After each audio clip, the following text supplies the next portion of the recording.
The election series is brought to you by the Digital Afrikan in partnership with the Mail and Guardian, Tayarisha Center for Digital Excellence, and the Institution of Election Management Services in Africa. This is a continental series of op-eds and podcasts on whether digitalization will benefit democracy in Africa. Episodes of this podcast will bring the op-eds published in the Mail and Guardian to the discussion table. This is a space where we can unpack the nuances and perspectives that were implied in the assumed blank spaces. We're here to do a deep dive into digital transformation as it pertains to democracy.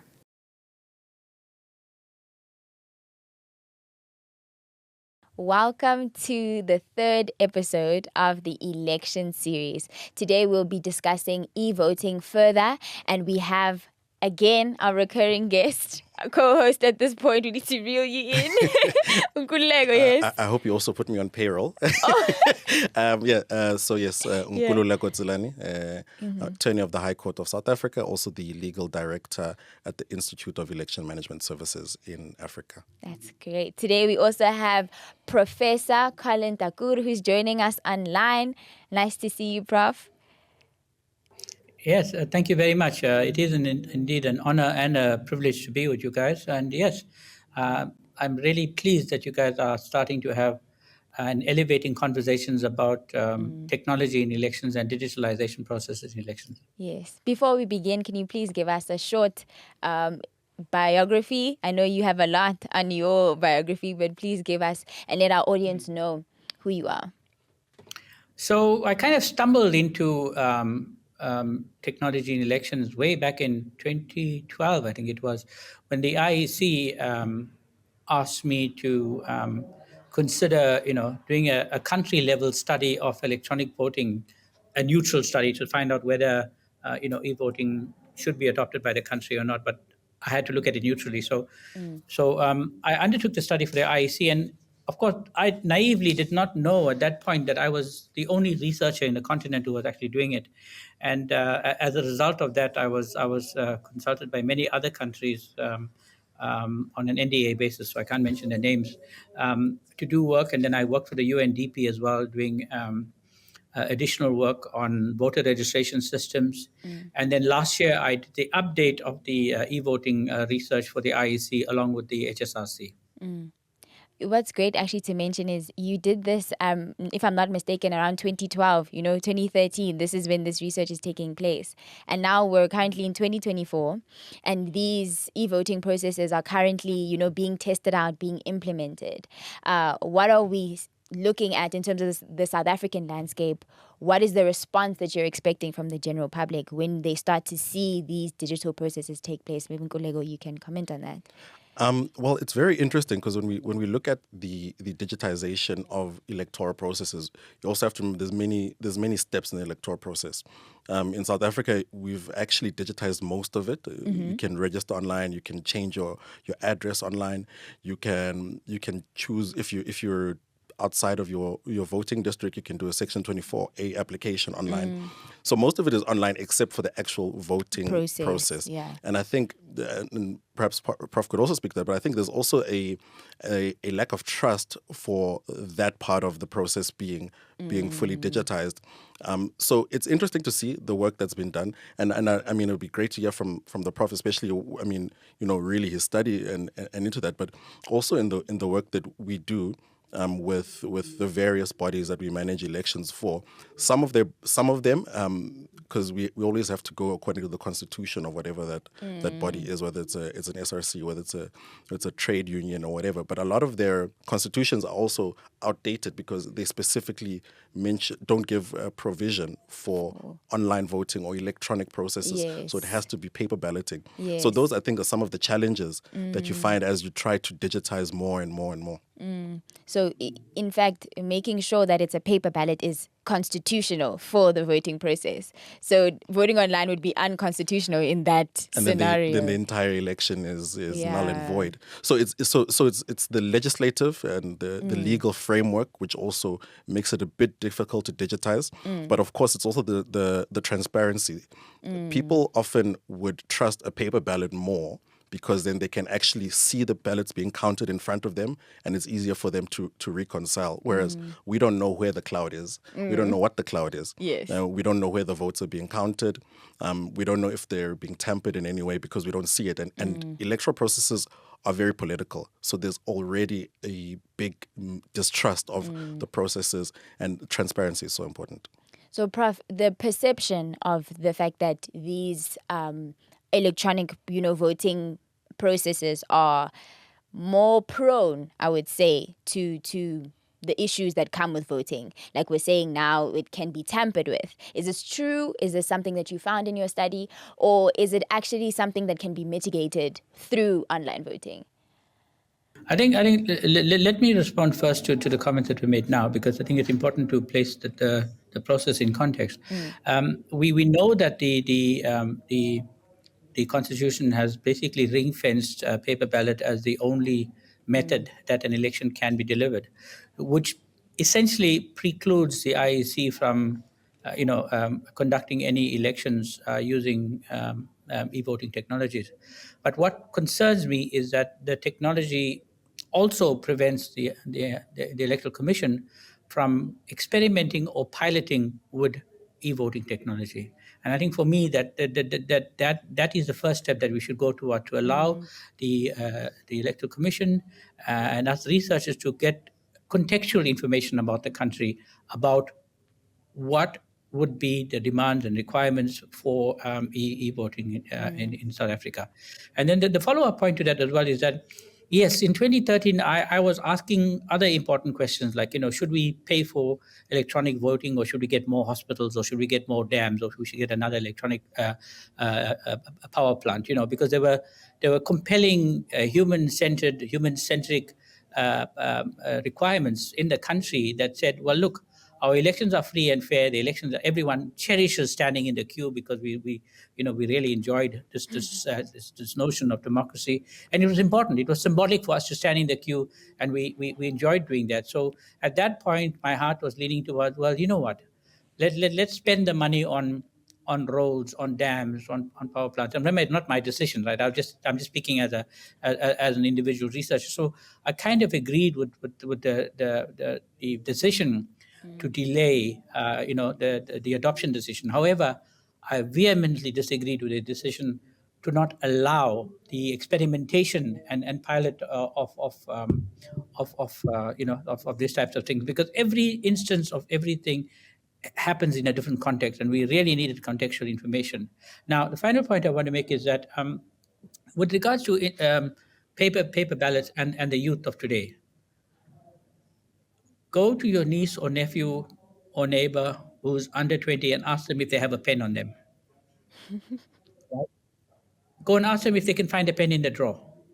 And you'll find that we are moving towards a digital only generation. Everything they do is on that device that they have in their pocket. So this industry 1.0 thing called paper, they're not interested in that. They laugh at it. So they're becoming an increasing disconnect between the paper ballot that we treasure and love and the youth. I mean, at the moment we need some deep contextual research on this. The HSRC is doing some work on that as well. So we need to be careful about that. And then, of course, sorry, there's one last point. You spoke about the cloud. Yes. Where will these things be counted? Now, there is an emerging notion, especially in the African context, of this notion of digital sovereignty. That the cloud that we work on, we must own. In other words, our data must stay in our system. Now, when I say our system, I mean our geographic physical system. In other words, why is it that I have to send an email to somebody at Wits University and it needs to go through Atlanta in the US? It makes no sense, right? So that email that I send from my uni to Wits University it should be within the physical parameters of the country. Why does it need to go to Atlanta? So we need to start asking ourselves, what is the reason for the data to go so far away and come back into the country? So this notion of digital sovereignty is now becoming really important. In fact, the FICA, the financial institutions, have now decided that your personal data, in terms of the POPI Act, your Standard Banks and your Liberties, etc., they are now building the new data centers within the domains of the country so that your data does not leave the boundaries of the country anymore. So we now have advanced knowledge on data centers within the context of the country. So that fear of our data, passing or transgressing the cyber boundary or the physical boundary of the country has now been mitigated. Prof, maybe if I could just ask you on the question of e-voting, because when we look at e-voting, it could both be online voting where you just log on from your smart device. Alternatively, it could be electronic voting where you still go to a voting station but you put into a computer at the voting station when you vote. So when you're saying, when we speak about e-voting, which one are you speaking about? Because I would assume there's also lots of factors to consider, like the digital divide, access to electricity and power. So when we speak about e-voting, what are we speaking about? When I did the research, I was very neutral I was agnostic about the technology. I said, you have this thing called mobile voting or internet voting, and you have this thing called in-place voting, which is your traditional EVM type device, right, where there's a physical device that sits in your country. You all know that India is going through its elections right now, right? And they have about 2 million of these EVM machines that they are physical in-place devices. The point I was making in terms of the youth is the following: that the youth don't appreciate paper. They may not mind going to a polling station to vote on a device, but they will mind. And by the way, this is my conjecture, right? So I could be slightly off the mark. I doubt it, but we need to do research. That I think they would prefer to go to a poll site and vote on a device rather than go to a poll site and vote with a piece of paper. And I tell you what makes it even more important, not this election, but in 2 years' time. In 2 years' time, our ballots are going to be 6 feet long. Because in 2 years' time, when we have the local elections, that is when the number of independent candidates is going to become exponential, right? I mean, I think I alluded to in my column that in the Philippines, the ballot is 7 foot long. So I there's risks with poll site voting. There's risk with remote voting, but I'm agnostic. I'm in favor of it. I suspect that South Africa will go poll site voting with the devices, and of course those poll site has other downstream benefits. For instance, for e-participation. We can ask communities to decide, especially municipalities that have very limited budgets and they have a certain amount of money that can either be used for the main street or to build a new swimming pool. Then you can defer to the electorate and make consensual decision making, which will enhance democracy. But that's another point. Yeah. No, the point about the youth is also something I think we should discuss, considering the fact that you do also have experience with SRC voting. And you are right. I think there is an element of this overwhelmingly long paper. If we always speak about your first experience voting, it's just this big paper that's overwhelming. And now I have to go through, which political party, if I specifically came with a political party in mind, I'm looking for them.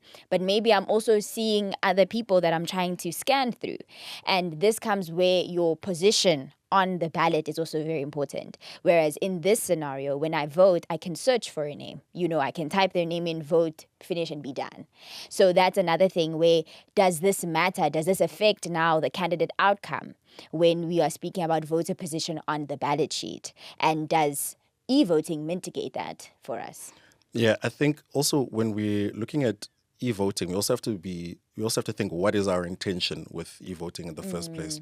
So what you'll find is where SRC elections, for example, are done online, there's a much higher voter turnout. Whereas where there is physical balloting, the voter turnout is a lot lower. Now, it changes depending on the context of the particular university and whatever voting culture they have, but that's the general trend. And what I found interesting in particular for the 2024 elections in South Africa is that once again, the registration process was all online. So traditionally, the youth, young people under the age of 30, have a low registration turnout and also low voter turnout. But now with the introduction of the online registration portals and all of the pushes, 48% of people under the age of 30 have registered to vote, which is the highest it's ever been. Wow. Secondly, 77% of the new online registrations were once again people under the age of 30. Yes. So it means that people are using these platforms. However, I think the main worry or concern is, how do we then get those same people to then actually show up And at vote. the Yes. voting station? And I think that's going to be a real challenge, especially with the digitization. So another nice thing is that also there's no spoiled ballots. We were Yes. discussing it off air, that with online voting there's no spoiled ballots, whereas with physical balloting there will always be some spoiled ballots. So Yes. so I think, going back to my point, is we really have to think, what is the intention of doing e-voting? Yeah. Prof, I don't know if you'd like to add to that. There is one other constituency that that will benefit to a large extent with respect to e-voting, and these are people with disabilities. Right now, people with disabilities, they they afforded special votes, and they get a visit from officials at their homes and things like that, which is empowering on the one hand, but condescending on the other hand. With the advances in technology, and I've been busy writing a paper on the impact of technology for people with disabilities, and the extent to which the Smartmatic and Dominion have gone to create special, they call them puff and post devices for quadriplegics. They got different types of devices for paraplegics. They got different types of people. They've literally catered for people with every kind of disability. And as they discover new disabilities, they are evolving these systems to be more and more inclusive. So I think that also that democracy it is not for everybody. It's also for the people with disabilities. So, and the age, and of course font sizes, and the illiterate, and people who cannot see well but can hear better. Then you have auditory systems, and of course by using technology, the sanctity of the vote is preserved, because it will be the person and the device, rather than when an official visits somebody in their home and that person is helped by the official. I'm not saying that the official is complicit in making that person vote otherwise, but there is a possibility. When you and I go into the booth, it's us and the booth alone. Prof, back to that point, how do we then ensure the secrecy of the ballot? Because that's a very important point that you've just raised.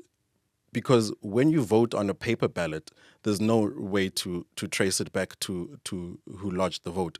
However, when it's online, there's always going to be a digital signature. So how do we maintain the secrecy of the ballot? Yeah. So of course, also not how do you preserve the secrecy of the ballot, but how do you prevent someone selling the vote, for instance, right? There is a danger of saying, my vote is for sale. I'm going to vote this way, and there's the proof that I voted. Now you give me a bottle of whiskey, or give me a 200 meal at the local store. Now there, if you look at the Norwegian experience, when the Norwegian created internet voting, what they did was they said, we know people are going to do this, right? So this is what we're going to do. You can vote as many times as you want from the day the election ballot, online remote voting election ballot opens, till 4 days, thereabouts. I think it's 4 days before the actual election date itself. So the election opens, say, 2 weeks before the election, and then you can go online and vote for party A, party B, party Z, and party Y. You can do that. Now, because you're voting online, there's a theory that says that they have this thing called the coercive vote, where somebody shoulder browses you, watches from behind as you vote, and say, vote for X. And because you are that is the dominant personality in a family, you vote for X. But as soon as the dominant personality is out of sight or away, you go back and you change your vote and you vote for A, because that's who you wanted to vote for. And you can carry on with this process, until the day before the election, when you can actually go to the poll site.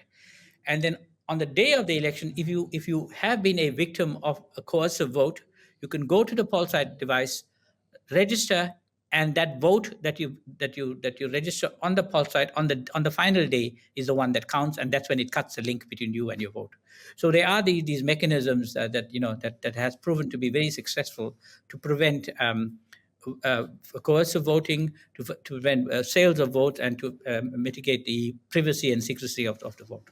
What we're talking about is checks and balances. Yeah. It's not to say that because we are using internet and electronic devices to vote that now all the checks and balances disappear, right? And that's why a big part of ICT is governance, is us governing these systems and governing, the electronics behind this.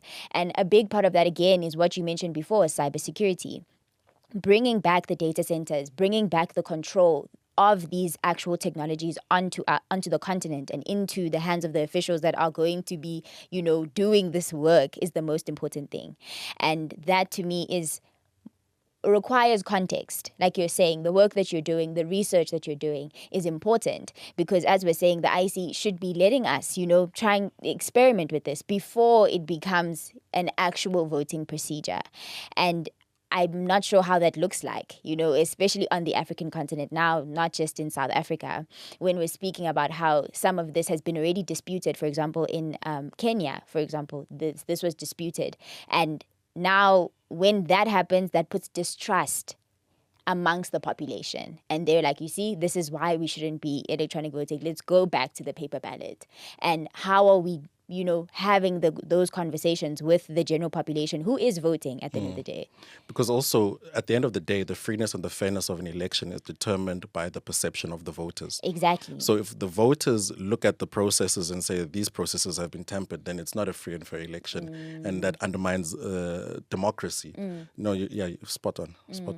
That prevents a novel use case for us to do some piloting and trials, because we could say, well, you know what, our PWDs, we can develop an e-voting system for them so that constituency, to enhance their privacy and their secrecy of their vote. What happens in that case is we can test an e-voting system with a much smaller population, and it'll be a purposeful one because the beneficiary will be that particular sector of voters who, in my view, are marginalized right now. I mean, look, the electoral commission is doing the best they can, right?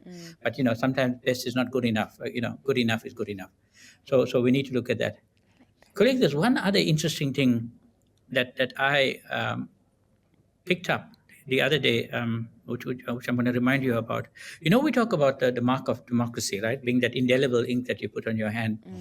And so people think it's a really good thing when you get that mark on your thumb to say that, well, to prevent you from voting again, but also as an act of pride. Yes. Of course, the downside of that is people have now been used that to identify people who voted and beat them up because they were, complicit with the regime, as it were. So that was the one side. But the other interesting thing about the biometric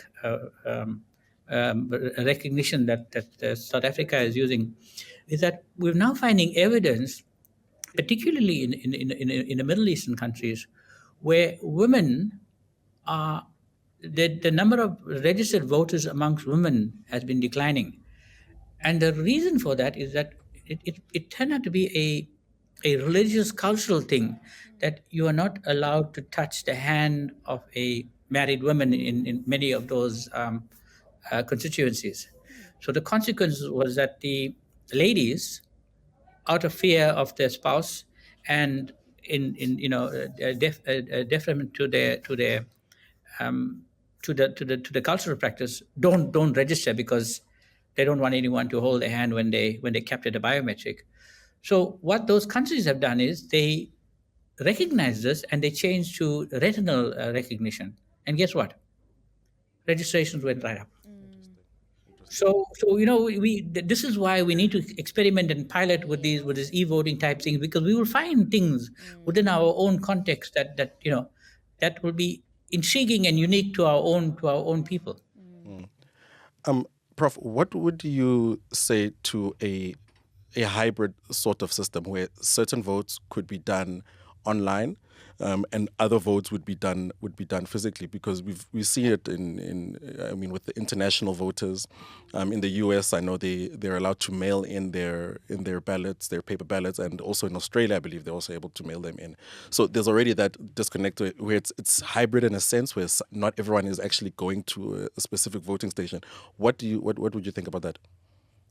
I totally support that, and you know why, right? I mean, it'll afford us a wonderful opportunity to slowly, ream in the voting process. So if we could do PWDs, and we could do a diaspora, and we could do our people at the Antarctic, people working on scientific explorations, people at sea. If we could start looking at the people who could not be physically in the country for country reasons, for professional reasons, like our soldiers who are in North Africa, our scientists who are in the two, the Arctic and Antarctic.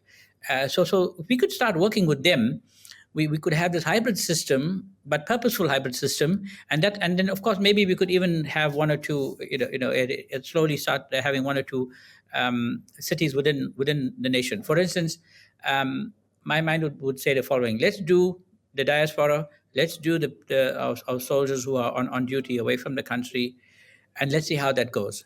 Then we can scale it up to our diaspora, to our PWDs in the country. Then we could use the same equipment for by-elections only. So we can do an entire by-election in totality, because we can test it. So you see what happens now. We are slowly scaling up the system, and because we are introducing the technology at a slower rate, the capital costs will be spread out over a period of time, which will reduce the fiscus burden of adopting the technology. Yeah. But surely, even on the issue of costs, there's always going to be a cost. It's really just about which one is the most efficient one. Because earlier when you were speaking about the balance and act that has to happen, whether we implement e-voting or we provide schools, surely that's a false equivalency, because at the end of the day, the IEC has a budget, and it never has a budget for building schools at the end of the day. So isn't that still a consideration? Yeah, look, remember my research was in 2012, right? That the original one. So that point that I made was relevant in 2012. Okay. In 2012, the situation was that we're having fantastic turnout at elections. It was a day of national pride. It was a day of increasing national unity. So there were many other political and social reasons to build on that trust, to leverage that good feeling that we had.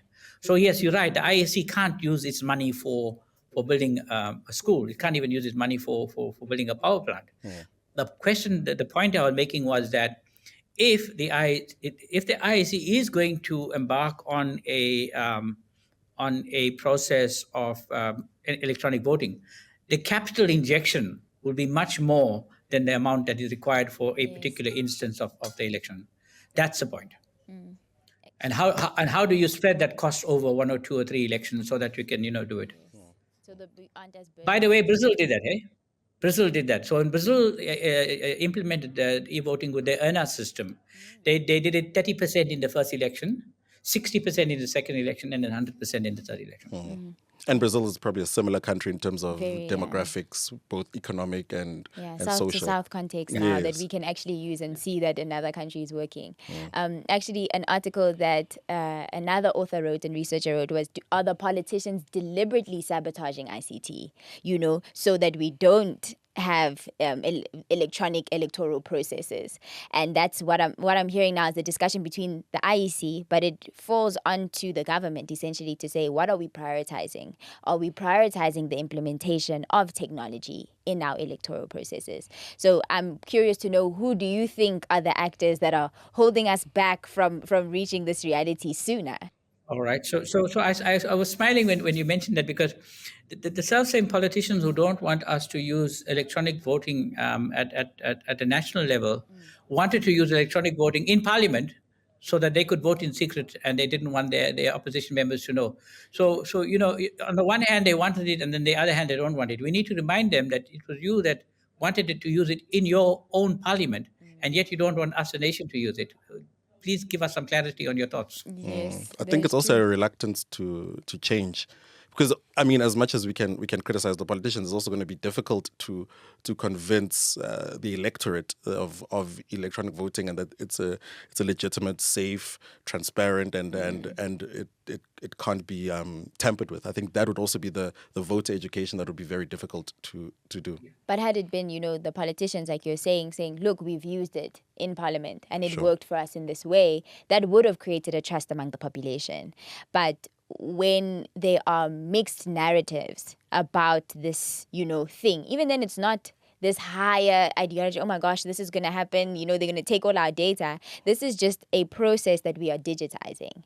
And we're saying that there are policies governing this digitization and we're introducing it to the population. Of course, there will be mistrust, but there will be an acceptance over time once it's proven to us that, okay, this is actually something that makes sense and works for us. And as we were saying, marginalized populations are benefiting from this. So clearly, this is something that we can use for our regular processes. But for me, like we're saying in the context of digital literacy, that's a big one. Because if your first introduction to technology is through the voting process, that is very difficult. That becomes an overwhelming process for you as a voter. So it is very important for us to understand the context, and this happens through testing, like you're saying, this hybrid system that we are using. Yeah. So my take on that would be that, in my study of the sample of countries that have adopted electronic voting, they leverage national pride. Look at us. We are the first country to do. Look at how Namibia was shouting from the rooftops when they had their first electronic voting. The mistake that Namibia made was that they didn't follow their own constitution, because their constitution said that they can have electronic voting, but the devices had to have VVAT, right? Voter verifiable audit trails, the little piece of paper, so that they could do a manual audit of the electronic process. And the electoral officials, in their haste to be first and to do it, they went and bought all of these machines, and those machines were not VVAT compliant. They were simple EVMs, and of course that fell foul of the Constitutional Court. So you can swing it around, and you can use a national pride, and you can add things like this audit trail to calm the fears of people in terms of transparency. And things like that. So, and also remember, a paper itself is inherently expensive, right? And in my article, I mentioned that there is this thing called the primacy effect. The party at the top and the party at the bottom always gets more votes than they deserve, or if you look at them from where they were in previous elections. If you do a correlation of the position of the party, the ones that were first and last always got statistically significant more amount of votes than that. This is why the IEC in South Africa said, well, we're not going to do complete randomization. They'll only do a straw poll for the first position, and after that, it's by your performance in the previous elections. So your position in your paper ballot will affect your outcome, and of course with the electronic voting, it'll randomize every single machine, because when you go in front of it, it'll never be the same as another machine. So anyway, I'm speaking to the converted. So No, the point is well made. I guess but the whole point of this is to speak to the general public about these new things that maybe that they haven't heard of. So the general consensus shouldn't necessarily be one of skepticism. It should be one of interest to say, what is this? What does this mean for us? And what does this mean for our democracy? And we are just having those conversations to feed that interest. That's the most important thing. And I guess from the two of you, I just want to find out, who do you think are the main stakeholders in moving this process forward of us really having a digital electronic process that is constitutional and that is free and fair, which is the most important thing? I mean, if I could start, I'd obviously say it's Parliament. That's where it has to start. It has to start through legislation, allowing the correct framework for it to happen. And then the interesting thing about Parliament is that as much as they're the ones who create the laws, they're also the elected leaders of society. So their interaction with the system, as you've rightly mentioned, would also they would also be advocates for it. You know, so Exactly. I think it unfortunately it starts at Parliament. But we can obviously influence it through discourse and through engagement and through really moving the culture in that conversation. I hope I haven't taken the words out your mouth, Professor. No, actually, I completely salute what you said. When I did that research the first time for the IEC and I presented it to, I was invited to the ICC in Cape Town because the parliament was too small for me to present the findings. So they hired the ICC and all of Parliament, the two houses, as well as all the Chapter 9s came to the ICC, and we had a day-long conference, and I gave a 90-minute talk on that. And I have to say that even though I finished my talk by the event was over by 11 o'clock, the politicians from across the political spectrum. I mean, I got to meet, Bantu Halimisa and all of the other political stakeholders that I only ever saw on television. And one-on-one, they came and we had long conversations about that. And, they were focused conversations, good questions.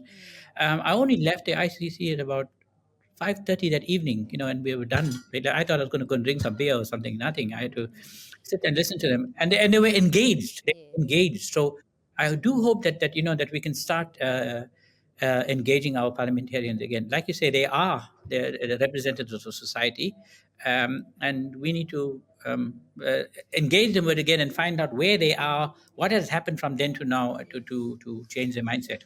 Yeah, hopefully that is something that does happen where we are engaging with parliamentarians in that form, not just when it's this time and it's May 2024. Now we see them everywhere. They're always on TV. We're getting tired of seeing their faces even. We need to engage with them this whole time, the in-between, the years of governance where we are seeing actual, decisions being made and laws being passed. Those are the times that we should be having these discussions. But thank you so much for your time.